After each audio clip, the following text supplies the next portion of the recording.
আপনাকে ধন্যবাদ আমাদের স্টুডিওতে আসবার জন্য জনাব সেলিম উদ্দিন। আপনার কাছে আমার প্রথম যেটি প্রশ্ন সেটি হচ্ছে ক্ষমতাসীন 4 দলীয় জোট সম্পর্কে। শরিক দল যেটি রয়েছে বাংলাদেশ জাতীয় পার্টি, তার প্রধান নাজির রহমান মঞ্জুর সম্প্রতি জামাত ইসলামী সম্পর্কে কটূক্তি করেছেন। এ ব্যাপারে আপনি কিছু বলবেন কি? আসলে দেখেন, আমি তো দেশের বাইরে আসছি 4 তারিখে, লন্ডনে আসছি। কি কটূক্তি করেছেন আমার কাছে ক্লিয়ার না। জি, অবশ্যই তিনি বলেছেন জামাতের বিরুদ্ধাচারণ করেছেন, জামাতকে এই জোটে না রাখাই ভালো, এ ধরনের কথা বলেছেন, কারণ জামাত স্বাধীনতা বিরোধী শক্তি। আপনি এই ব্যাপারে কিছু বলবেন কি? না, জামাতকে বাদ দিলে তো জোট থাকে না। জোটের একটা অন্যতম শরিক দল জামাত ইসলামী বাংলাদেশ। 4 দলীয় জোটের অন্যতম শরিক হিসেবে জামাতকে বাদ দিলে তো জোট মানে জোটের যে শক্তি সেটা তো থাকবে না। সেক্ষেত্রে নাজির রহমান মঞ্জুর সাহেব কি বলেছেন এটা হয়তো ওনার ব্যক্তিগত মতামত, ওটা না জেনে আসলে ক্লিয়ারলি বলা যাবে না। আর স্বাধীনতা বিরোধী অথবা পক্ষ, এটা তো আলোচনার বিষয় না। বিষয় হলো জোট হয়েছে দেশকে সামনের দিকে এগিয়ে নিয়ে যাওয়ার জন্য, যাতে করে দেশে অর্থনৈতিক সমৃদ্ধি আসে, রাজনৈতিক স্টেবিলিটি যাতে আসে, এবং দেশে যাতে সন্ত্রাস বন্ধ হয়, দেশে যাতে মানুষ নিরাপত্তার সাথে ঘুমাতে পারে, এজন্যই জোট গঠন করা হয়েছে। সুতরাং এই জোটের প্রয়োজন শেষ হয়ে যায়নি। যে প্রয়োজনের ভিত্তিতে জোট করা হয়েছে সেই কারণে জোটকে ধরে রাখতে হবে। আমার ধারণা যেটা হয়তো কোনো মিসআন্ডারস্ট্যান্ডিং হয়েছে, ঠিক হয়ে যাবে।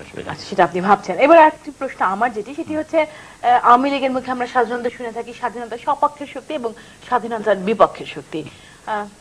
এটা বলতে আপনি কি বুঝান বা আপনি কি মনে করেন, কেন এই ধরনের একটি উক্তি বা এই ধরনের একটি শব্দ, এরকম ধরনের একটি বাক্য আমাদের দেশের রাজনীতিতে চলে এসছে?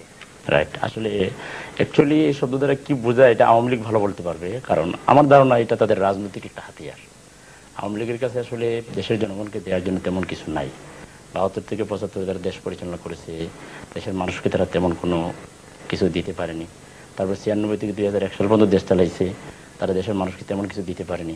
এই জন্য তাদের ক্ষমতায় যাওয়ার, আওয়ামী লীগ মুক্তিযুদ্ধকে একটা রাজনৈতিক হাতিয়ার হিসাবে, তাদের ক্ষমতায় যাওয়ার সিঁড়ি হিসেবে ব্যবহার করে আসছে। মুক্তিযুদ্ধের যে প্রকৃত তাৎপর্য ছিল দেশের মানুষকে অর্থনৈতিকভাবে মুক্তি দেওয়া, মানুষের জীবনমান উন্নত করা, দেশের শিক্ষা ব্যবস্থাকে ঢেলে সাজানো, দেশের ছাত্র সমাজকে আগামী দিনের নেতৃত্বের জন্য তৈরি করা ইত্যাদি কোনো ক্ষেত্রেই আওয়ামী লীগ তেমন কোনো অবদান রাখতে পারেনি।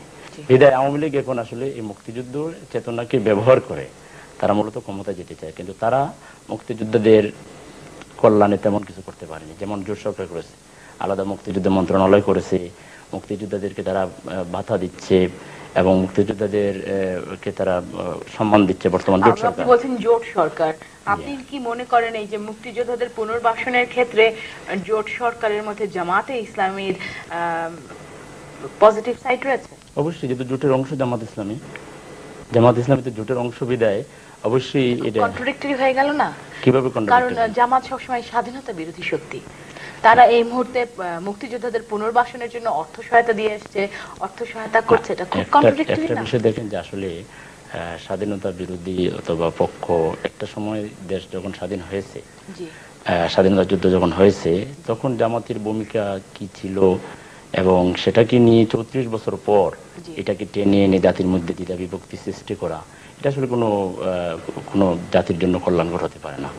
জামাত যদি 71 সালে মুক্তিযুদ্ধে আপনি এই ব্যাপারটাকে কিভাবে দেখেন, জামাতের স্বাধীনতা বিরোধী যে ভূমিকা বাংলাদেশে, আপনি একজন স্বাধীন বাংলাদেশের নাগরিক হিসেবে সেই ভূমিকাকে কিভাবে দেখেন? আসলে একটা জিনিস দেখেন, আমি যেটা খোলামেলাই বলতে চাই যে 1971 সালের মুক্তিযুদ্ধে জামাত অংশ নিতে পারেনি দল হিসেবে, দলগতভাবে। কারণ আমি শেষ করি, লেট মি ফিনিশ। আপনি যেহেতু বলছেন অংশ নিতে পারেনি, এর জন্য আমি জানতে চাইলাম অংশ নিতে না পারা এবং বিরোধিতা করা টোটালি দুটো ডিফারেন্ট। না, জামাত মুক্তিযুদ্ধে দলগতভাবে ঘোষণা দিয়ে কোনো বিরোধিতা করেনি। আপনি একটা ডকুমেন্টে দেখাইতে পারবেন না। জামাত ঘোষণা দিয়ে যে এই বাংলাদেশের স্বাধীনতা যুদ্ধে যারা অংশগ্রহণ করেছে এদের বিরুদ্ধে ভূমিকা পালন করার জন্য তার দলীয় নেতা কর্মীদেরকে কোনো সার্কুলার দিয়েছে অথবা কোনো ঘোষণা দিয়েছে? জামাতের সঙ্গে যারা যুক্ত, জামাতের যেসব নেতৃবৃন্দ রয়েছেন তারা আমাদের দেশের বুদ্ধিজীবীদের হত্যা করেছেন, তারা আমাদের দেশকে, কোনো প্রমাণ নাই তো। বুদ্ধিজীবীদের যদি জামাত হত্যা করে থাকে, আপনারা যদি স্বাধীনতার এত বছর পর জামাত কোনো যদি প্রমাণ নাই, বুদ্ধিজীবীদেরকে হত্যা করে থাকে, তাহলে কেন জামাতের বিরুদ্ধে আপনাদের শীর্ষ নেতা, জামাতের শীর্ষ নেতাদের বিরুদ্ধে বহু রকম অভিযোগ রয়েছে? না, অভিযোগ তো এক জিনিস, অভিযোগের প্রমাণ থাকতে হবে। কোনো প্রমাণ আপনারা কি আছে? চান আপনাদের বিরুদ্ধে মামলা জামাতের শীর্ষস্থানীয় নেতৃবৃন্দের বিরুদ্ধে মামলা দায়ের করা হোক? মামলা দায়ের যদি কারো বিরুদ্ধে কোনো এলিগেশন থাকলে মামলা দায়ের করা হইতো। আমরা তো জামাতের কোন নেতার বিরুদ্ধে অথবা কোন কর্মীর বিরুদ্ধে, অর্থাৎ আপনারা স্বাধীনতার সময়কার যে ভূমিকা জামাতের ছিল সেটা টোটালি ভুলে গেছেন? না, জামাত স্বাধীনতার সময় কি ভূমিকা ছিল সেটা আপনাকে জানা উচিত। হ্যাঁ জি, আমরা জানি তারা সেটা স্বাধীনতা হলো- চায় না, আমরা জানি তারা বুদ্ধিজীবীদের হত্যা করেছে, আমরা জানি তারা স্বাধীনতা এটা তো বিরোধী জানেন শুধু, বিভিন্ন রকম কিন্তু এটার কোনো প্রমাণ নাই। ইতিহাস। এটার প্রমাণ কেউ দিতে পারে না। ইতিহাস। আপনি বাং- একজন- এর বাংলাদেশের- ব্যাপারে তো প্রমাণ চাইতে পারেন না, আপনি তো প্রমাণ চাইতে পারেন না অনেক কিছু, আপনি তো কিভাবে প্রমাণ চান? না, প্রমাণ ছাড়া কি কোনো অভিযোগ? আপনি কি জানেন আমি না? আপনার বিরুদ্ধে একটা অভিযোগ দিয়ে দিলাম মনে করেন, জি। এই অভিযোগের কোনো প্রমাণ ছাড়া কি আপনি এটা মেনে নেবেন? না, অবশ্যই মেনে নেবেন। আপনারা হ্যাঁ। মানছেন না যে হ্যাঁ। আপনারা স্বাধীনতা বিরোধী না? না, স্বাধীনতা বিরোধিতা জামাত বলতে স্বাধীনতা বিরোধী না? জামাত স্বাধীনতা, যে অর্থে জামাতকে স্বাধীনতার বিরোধী বলা হয় সেই অর্থে জামাত স্বাধীনতা বিরোধী না। জামাত মুক্তিযুদ্ধে অংশগ্রহণ করতে পারেনি, কিন্তু জামাত মুক্তিযোদ্ধাদেরকে হত্যা করার জন্য, বুদ্ধিজীবীদেরকে হত্যা করার জন্য অথবা মুক্তিযুদ্ধের বিরোধিতা করার জন্য জামাত কোনো সার্কুলার দিয়েছে অথবা কোনো বক্তব্য দিয়েছে একটা প্রমাণ আপনি দেখাতে পারবেন না। আল বদর, আল রাজাকার, যে শব্দগুলো ওই সময় বাংলাদেশের দেখেন, ওই সময় বাংলাদেশে অনেকেই অনেকেই মুক্তিযুদ্ধে অংশগ্রহণ করতে পারেনি, মুসলিম করেনি, অত্যন্ত দুঃখজনক। বাংলাদেশের বাম কমিউনিস্টরা করতে পারেনি, করেনি। এটি অত্যন্ত দুঃখজনক। আপনি বাম কমিউনিস্টের সঙ্গে জামাতের তুলনা করছেন, আপনি অন্যান্য না, রাজনৈতিক আমি দলের বলছি সঙ্গে জামাতের তুলনা বাংলাদেশে করছেন। জামাতকে আমরা জানি বাংলাদেশের স্বাধীনতা আপনি বিরোধী আমাকে শক্তি। যেহেতু প্রশ্ন করেছেন আমাকে কথা বলতে দেন প্লিজ। সেটা তো খুব না, দুঃখজনক হবে। দুঃখজনক আপনি যদি পরে আপনি বললেন, স্বীকার না করেন, আগে আপনি মানুষ আমার কথাটা অন্যায় করতেই পারে। শুনেন, তারপরে মানুষের অন্যায় থাকতেই পারে, তারপরে কিন্তু দুঃখজনক স্বীকার বলেন। করার মধ্যে প্লিজ মেনে লেট নেওয়ার মি মধ্যে ফিনিশ। মহত্ব। জামাতে ইসলামী বাংলাদেশ মুক্তিযুদ্ধের সময় একটা ছোট দল ছিল আসলে। আমাদের আজকের মতো এত বড় দল ছিল না জামাত ইসলামী। জামাত নেতা প্রফেসর গোলাম আজম, উনি জামাত কি আজও খুব বড় দল?